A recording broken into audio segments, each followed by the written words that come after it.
سورہ نجم کے اندر اللہ تعالیٰ نے اپنے محبوب کریم صلی اللہ علیہ وآلہ وسلم کی شان بیان فرمائی ہے، اور ایسی شان بیان کی ہے کہ اس کی مثال نہیں ملتی۔ فرمایا بسم اللہ الرحمن الرحیم والنجم اذا ہوا، اور تارے کی قسم جب وہ اترے، ما ضل صاحبکم وما غوی، تمہارے صاحب نہ بہکے اور نہ ٹیڑھے راستے پر چلے، وما ینطق عن الہوی، وہ کوئی بات اپنی خواہش سے نہیں کہتے، ان هو الا وحی یوحی، وہ وہی کہتے ہیں جو ان کی طرف وحی کی جاتی ہے۔ یعنی محبوب کریم صلی اللہ علیہ وسلم جو بات بھی اپنی زبان اقدس سے نکالتے ہیں وہ وحی الہی ہوتی ہے، جن کی ہر بات وحی خدا۔ نبی پاک صلی اللہ علیہ وسلم کا ہر کلام اللہ تعالیٰ کی وحی ہوتا ہے۔ یہ آیات دراصل نبی پاک صلی اللہ علیہ وسلم کا بہت بڑا معجزہ حضور کی معراج کو بیان کرتے ہیں، حضور کی معراج بیان کرتی ہیں یہ آیات۔ معراج کے 3 حصے ہوئے، ایک زمینی معراج تھی جو مسجد حرام سے مسجد اقصیٰ تک ہوئی، پھر ایک آسمانی معراج ہوئی جو کہ مسجد اقصیٰ سے لے کے سدرۃ المنتہا تک ہوئی، اور تیسری معراج کا حصہ وہ سدرۃ المنتہا سے لے کے لامکان تک تھا۔ وہ کہاں پہنچے حضور، وہ جانے والا جانے، لے جانے والا جانے، جانے والا جانے اور لے جانے والا جانے کہاں گئے۔ اور پھر اللہ تعالیٰ نے قرآن مجید فرقان حمید میں ارشاد فرمایا علمہ شدید القوا، انہیں سخت قوتوں والے طاقت والے نے سکھایا، ذو مرۃ فاستویٰ، پھر اس نے قصد کیا، وہو بالافق الاعلی، اس حال میں کہ وہ آسمان کے سب سے بلند کنارے پر تھے۔ یہاں ایک بات بڑی قابل غور ہے، جب نبی پاک صلی اللہ علیہ وآلہ وسلم لامکاں پر پہنچ گئے اللہ تعالیٰ کے حضور، اللہ کی بارگاہ میں، حضور فرماتے ہیں کہ اللہ تعالیٰ نے اپنا دست اقدس، اپنا دست قدرت میرے دونوں کندھوں کے درمیان رکھا۔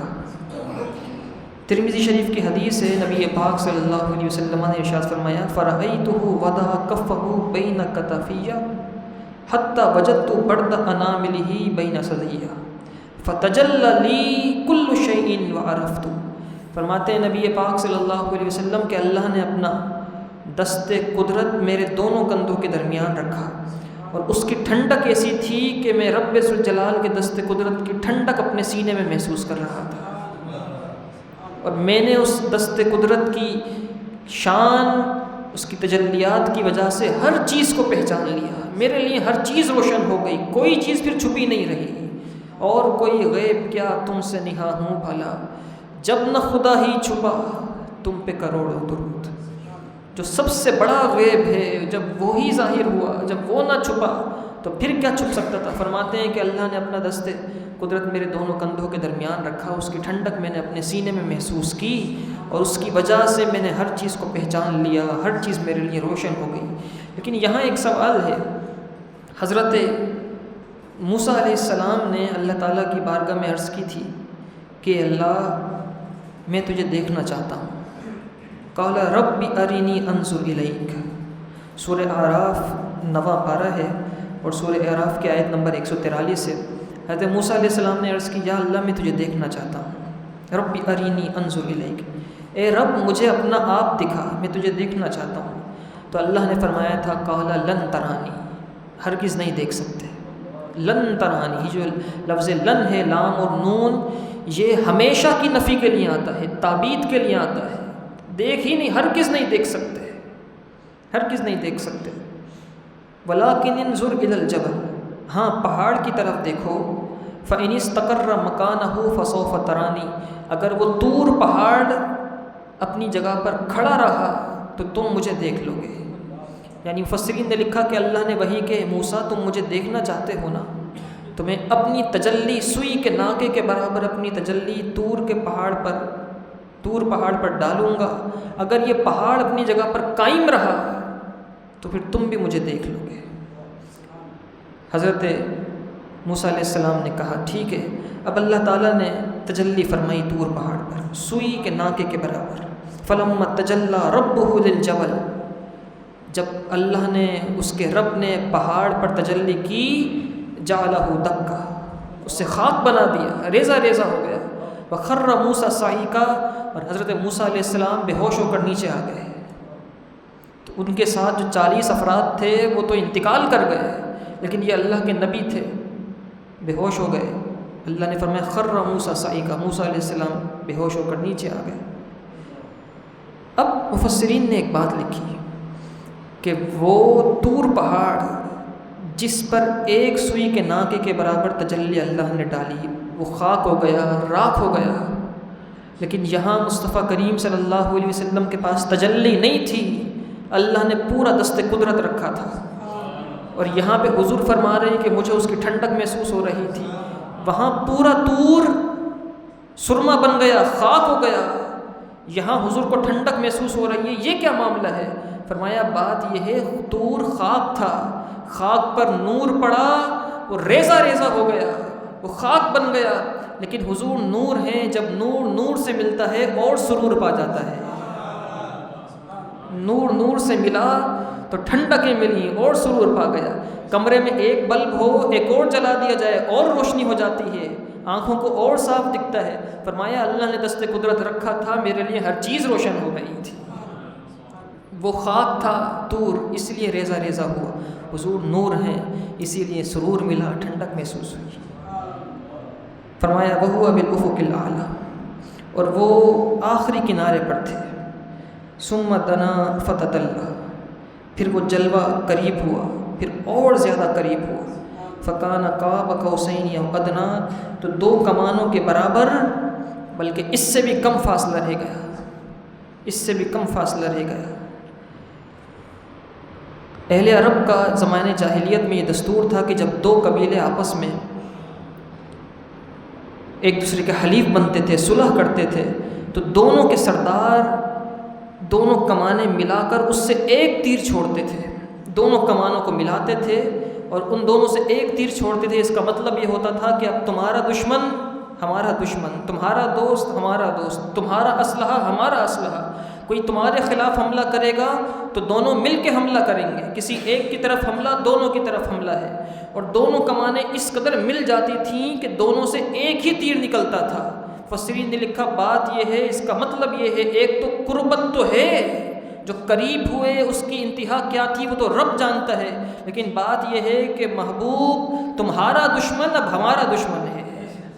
اب جو کوئی تمہاری توہین کرے گا صرف تمہاری نہیں، سمجھ لو وہ ہماری توہین کرے گا، اور اگر کسی نے تمہیں کچھ کہا جواب ہم دیں گے۔ وما رمیت اذ رمیت ولکن اللہ رمی، محبوب جب آپ نے کنکر پھینکی تھیں آپ نے نہیں پھینکی تھیں، اللہ نے پھینکی تھی۔ محبوب جواب آپ دیں گے تو آپ کا نہیں، سمجھ لیجئے ہمارا ہی جواب ہوگا۔ اور بات اگر آپ کی آئے، اسی لیے سورہ اخلاص اور سورہ لہب کے اندر یہ بات سمجھ جائیں کہ سورہ لہب جب ابو لہب نے نبی پاک صلی اللہ علیہ وسلم کی توہین کی اور کہا کہ ہاتھ ٹوٹ جائیں اور اس طرح کی باتیں کی، تو اللہ نے سورہ لہب کا نزول فرمایا تبت یدا ابی لہب وتب، ٹوٹ گئے ابو لہب کے ہاتھ۔ یہاں پہ کل نہیں فرمایا، محبوب تم کہہ دو ابو لہب کے ہاتھ ٹوٹ گئے، لیکن جب سورہ اخلاص آئی تو فرمایا کل هو اللہ احد، محبوب تم کہہ دو کہ اللہ ایک ہے۔ یہاں نقطہ یہ ہے کہ محبوب کوئی تمہیں کچھ کہے گا جواب ہم خود دیں گے، تمہیں کہنے کی ضرورت نہیں ہے، لیکن جب ہماری شان کی بات آئے گی ہم خود نہیں بیان کریں گے، تمہاری زبان سے کہلوائیں گے۔ ہماری وحدانیت بھی ہوگی تو ہم یہ کہیں گے محبوب تم بتا دو کہ ہم ایک ہیں، محبوب تم بتا دو کل هو اللہ احد۔ تو سورہ اخلاص میں ویسے تو اخلاص میں ہے ہی ساری توحید، لیکن شروع اس کا کل سے ہوتا ہے، نعت مصطفیٰ سے ہوتا ہے۔ سورہ اخلاص کا آغاز نعت مصطفیٰ سے ہوتا ہے، محبوب تم کہہ دو کہ ہم ایک ہیں، محبوب کی زبان سے اپنی وحدانیت۔ نبی پاک صلی اللہ علیہ وسلم تشریف لے گئے، عالم کا نظام رک گیا، حضور جان کائنات صلی اللہ علیہ وسلم جب گھر سے نکلے تو حضور کا امامہ ٹہنی سے ٹکرایا، واپس تشریف لائے تو ابھی تک ٹہنی کی جنبش تھی، ختم نہیں ہوئی تھی، پانی کا قطرہ ٹپک رہا تھا، ٹپکا تھا، زمین پر نہیں گرا تھا، حضور واپس تشریف لے آئے تھے۔ 6 لاکھ سال کا سفر علماء نے لکھا ہے، اگر اسے حساب میں گنا جائے تو اتنا طویل سفر تھا، کوئی عام سفر نہیں تھا۔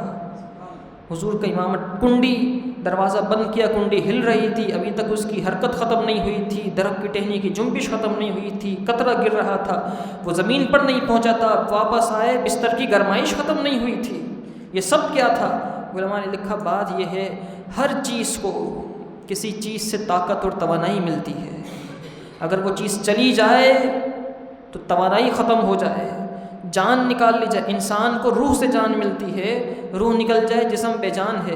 اس کو اور آسان سے سمجھیں، یہاں پر جو گھڑیاں ہوتی ہیں، میرے ہاتھ کی گھڑی ہے، اس میں سے سیل نکال لیا جائے تو ابھی اگر 9:30 بجے ہیں، 1 سال کے بعد پھر سیل ڈالوں گا تو 9:30 ہی بجا رہی ہوگی، 9:30 ہی بجا، کیونکہ اس گھڑی کو قوت اور طاقت دینے والا وہ سیل ہے جو نکال لیا گیا۔ فرمایا بات یہ ہے، رسول اللہ پورے عالم کا مرکز ہیں، حضور چلے گئے، عالم کا نظام رک گیا، اور جب واپس آئے تو وہیں سے چلنا شروع ہوا جہاں سے حضور چھوڑ کے گئے تھے۔ اسی لیے تو کہا کہ وہ جان ہے، وہ جہان کی جان ہے تو جہان ہے، جو وہ نہ تھے تو کچھ نہ تھا، جو وہ نہ ہو تو کچھ نہ ہو، جان ہے وہ جہان کی جان ہے تو جہان ہے۔ تو وہ لوگ جو کہتے ہیں کہ نعوذ باللہ من ذالک، مر کے مٹی میں مل گئے، یہ ہوا وہ ہوا، چند لمحات کے لیے، اگر وہ فاصلہ قرآن کی زبان میں دیکھا جائے تو چند لمحات بنتے ہیں، لیلن سبحان الذی اسری بعبدہ لیلن، تھوڑی سی رات کے حصے میں حضور گئے تھے، عالم رک گیا تھا، اگر ابھی نہ ہوتے تو تم بھی نہ ہوتے، اگر وہ نہ ہوتے۔ بلکہ حضور غوث اعظم نے تو بڑی بات لکھی ہے تفسیر جیلانی میں، آپ نے فرمایا ہے یہ جو جہاں کا نظام چل رہا ہے آج بھی رسول اللہ کی وجہ سے چل رہا ہے، ورنہ رب کا جلال اتنا ہے کہ اگر ان کی رحمت نہ ہو درمیان میں، ابھی آگ لگ جائے 2 جہان میں، وہ اتنا جلال فرماتا ہے، اس کا جلال اتنا، یہ رب، یہ مصطفیٰ کی رحمتیں، حضور کی رحمت ہے کہ یہ عالم کا نظام اس طرح چل رہا ہے، ورنہ وہ اس کا تو نام لیا جاتا ہے تو ساتھ کہا جاتا ہے جل جلالہ، اس کا جلال بڑا جلیل ہے، اس کا جلال بہت زیادہ ہے۔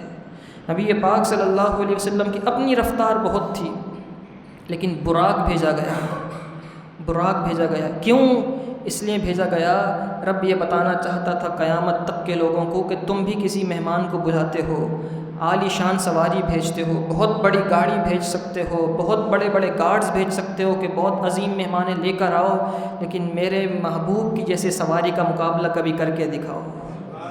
کسی کو بھیجنا ہے تو براق بھیج سکتے ہو، اور کسی کو بھیجتے ہیں تو بڑا ڈرائیور بھیجتے ہیں، 4 گارڈز بھیجتے ہیں، پیچھے سے پروٹوکول آتا ہے۔ فرمایا وہ تمہارا پروٹوکول ہوگا، میں نے لینے کے لیے فرشتوں کے سردار جبریل کو بھیجا تھا، وہ تمہاری سواریاں ہیں، لیکن ہماری سواری براق ہے۔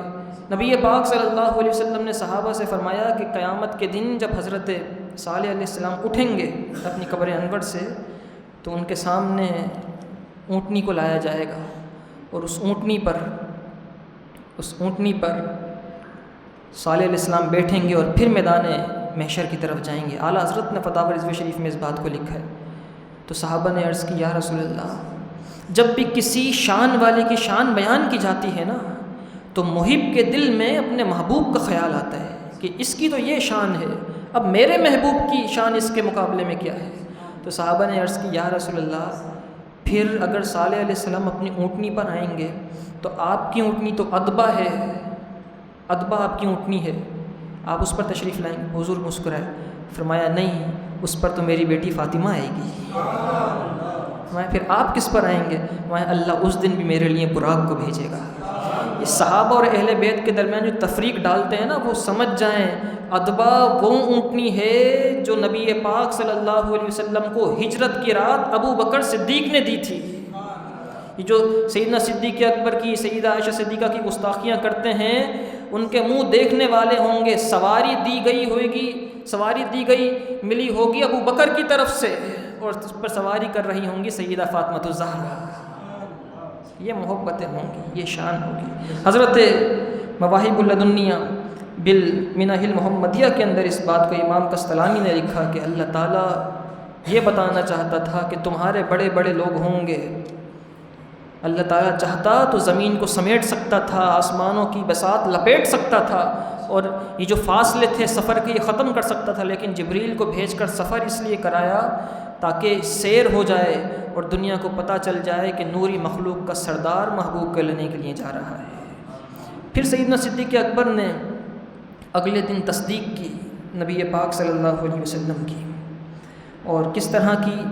جب صبح ہوئی تو نبی پاک صلی اللہ علیہ وسلم نے اعلان کیا، فرمایا کہ میں رات کے قلیل سے حصے میں مسجد حرام سے مسجد اقصیٰ گیا تھا، اور پھر میں نے مسجد اقصیٰ کو دیکھا، اور پھر وہاں امامت ہوئی، اور پھر اس کے بعد سارے منازل طے ہوئے، پھر لامکاں پر پہنچا، پھر یہ ہوا، سارے معاملات نبی پاک صلی اللہ علیہ وسلم نے بیان کیے۔ تو قریش مکہ جو تھے کفار، وہ سیدنا صدیق اکبر کے دروازے پر آ گئے اور آ کر کہنے لگے، اے ابو بکر یہ بتاؤ، اگر کوئی شخص یہ دعویٰ کرے کہ میں رات کے تھوڑے سے حصے میں مسجد حرام سے مسجد اقصیٰ گیا اور پھر اس سے آگے سواری پر گیا اور پھر لامکان تک پہنچا، تو اس کے بارے میں تمہارا کیا خیال ہے؟ نام نہیں بتایا تھا کہ کس نے دعویٰ کیا، کس نے کہا ہے۔ تو سیدنا صدیق اکبر نے کہا کس نے ہے یہ؟ قریش مکہ نے کہا آپ کے صاحب نے کہا ہے، نبی پاک صلی اللہ علیہ وسلم، آپ کے نبی، آپ کے رسول نے کہا ہے۔ تو سیدنا صدیق اکبر ابھی حضور کی بارگاہ میں پہنچے نہیں ہیں، حضور کی زبان سے سنا نہیں، وہیں کھڑے ہو کر کہتے ہیں یہ تو بہت چھوٹی بات ہے، مسجد حرام مسجد اقصیٰ تو یہ رہی۔ وہ بتاتے ہیں کہ رب موجود ہے، ہم تو بن دیکھے رب کو بھی مان لیتے ہیں۔ پھر سیدنا صدیق اکبر حضور کی بارگاہ میں گئے۔ اب نبی پاک صلی اللہ علیہ وسلم صحابہ کو اور دیگر لوگوں کفار قریش کو سب بیٹھے تھے، واقعہ معراج بیان کر رہے تھے۔ سیدنا صدیق اکبر تشریف لائے اور آ کر کہنے لگے، یا رسول اللہ پھر سے بیان کیجئے، شروع سے بیان کیجئے۔ اب سیدنا صدیق اکبر کے یہ کہنے پر نبی پاک صلی اللہ علیہ وسلم واقعہ معراج بیان کرنا شروع کرتے ہیں۔ تو سیدنا صدیق اکبر ہر تھوڑی دیر کے بعد کہتے ہیں، یا رسول اللہ بالکل سچ کہا، ایسا ہی ہوا تھا، بالکل سچ کہا، ایسا ہی ہوا تھا، ایسے ہی ہوا تھا۔ جب یوں کہا تو نبی پاک صلی اللہ علیہ وسلم خوش ہوئے، آپ کو فرمایا انت الصدیق، ابو بکر آج سے تم صدیق ہو، آج سے تم سچے ہو، یا ابو بکر انت الصدیق، تم سچے ہو۔ اس شان اور اس مقام اور مرتبے سے نوازا تھا لوگوں کو، لیکن سمجھ میں نہیں آتی۔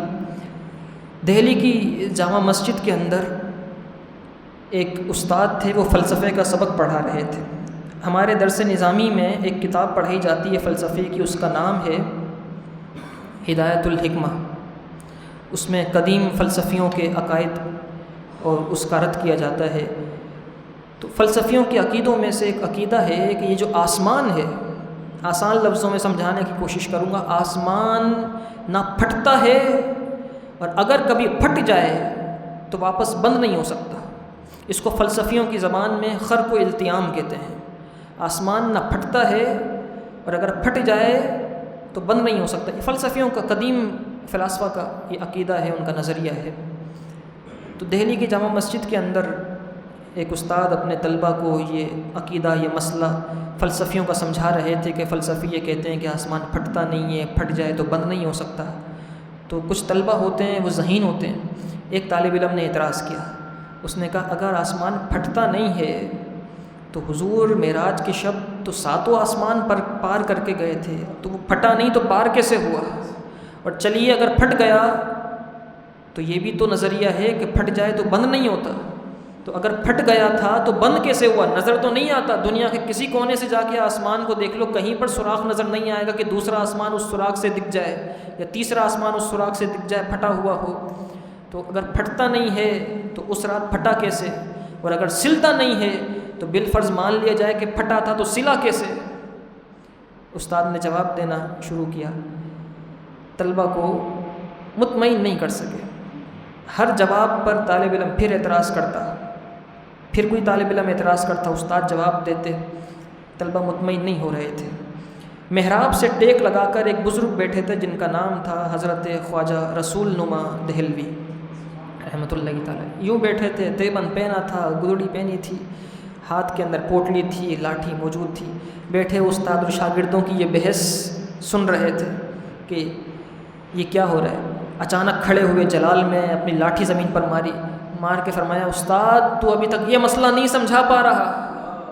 فقیر تھے، فقیرانہ لباس تھا۔ فرمایا استاد تو اپنے طلبہ کو یہ مسئلہ نہیں سمجھا پا رہا کہ حضور معراج پر کیسے گئے، چل انہیں میرے ساتھ بھیج۔ یہ کہنے کے بعد آپ نے طلبہ کو اپنے ساتھ لیا، محراب میں پہنچے، درود شریف پڑھا، بسم اللہ پڑھی، ایک پاؤں اٹھایا محراب سے آر گئے، دوسرا پاؤں اٹھایا پار ہو کے آ گئے، نہ دیوار گری نہ دیوار پھٹی، کچھ بھی نہیں ہوا، آر پار ہو کر آ گئے۔ پھر کہتے ہیں استاد تو ابھی تک یہ نہیں سمجھا پایا، وہ سرکار تھے، یہ ان کا درود ہے، درود پڑھ کے میں آر پار ہو گیا، یہ میری شان ہے، پھر وہ تو میرے آقا تھے۔ تو کیا خرق و التیام میں پڑا ہے کہ پھٹا نہیں، بند نہیں ہوا، چھوڑ ان باتوں کو، یہ سب باتیں یہاں کی ہیں، ان کی شان بہت بلند و بالا ہے، ان کی شان بہت بلند و بالا ہے۔ لیکن بات ساری یہ ہے، لوگ ہم سے پوچھتے ہیں کہ آپ ان کے پیچھے نماز کیوں نہیں پڑھتے، وہابیوں کے پیچھے، دیوبندیوں کے پیچھے۔ حضور کا اتنا بڑا معجزہ ہے معراج، اور اس معجزے پر قدغن کیسے لگایا، یہاں چوری کیسے کی انہوں نے، یہ کہتے ہیں کہ وہ تو خواب تھا۔ اب اتنا بڑا معجزہ خواب بنا کے، خواب تو پھر کوئی بھی دیکھ لے، کچھ بھی دیکھ لے، خواب کی تو کوئی حیثیت ہی نہیں ہوتی۔ کفار مکہ اگلی صبح ابو بکر کے دروازے پر آ کر پوچھ رہے تھے، ابو بکر یہ بتاؤ کوئی اس طرح کی باتیں کرے تو تم کیا کہتے ہو اس کے بارے میں، اور حضور اگلی صبح مسجد میں بیٹھ کر یہ واقعہ بیان کر رہے تھے۔ یہ تو کفار مکہ کو بھی یقین تھا کہ خواب نہیں ہے، حقیقت میں ہوا ہے۔ حضور کی شان گھٹانے میں تم ان سے بھی آگے چلے گئے، ان سے بھی آگے چلے گئے، اور یہ خواب کہہ کر اس کو بالکل ختم کر، کوئی حیثیت ہی نہیں ہے۔ ہاں اتنا ضرور ہے، سیرت نگاروں نے لکھا کہ حضور کو خواب میں معراج ہوئی، لیکن 26 دفعہ خواب میں ہوئی، یہ 27ویں مرتبہ حقیقت میں اللہ نے بلایا تھا۔ 26 دفعہ خواب میں ہوئی ہے معراج، جس کو قرآن نے ذکر کیا، قسمیں کھا کر قرآن نے قسمیں بیان کر کے جس معراج کو ذکر کیا ہے وہ حقیقی معراج تھی، جسم اور روح کے ساتھ ہوئی تھی۔ اللہ تعالی ہمیں حضور کی معراج کے صدقے علم و عمل کی توفیق عطا فرمائے، ہمارے دلوں کو روشن اور منور فرمائے۔ وآخر الدعوانا الحمد للہ رب العالمین۔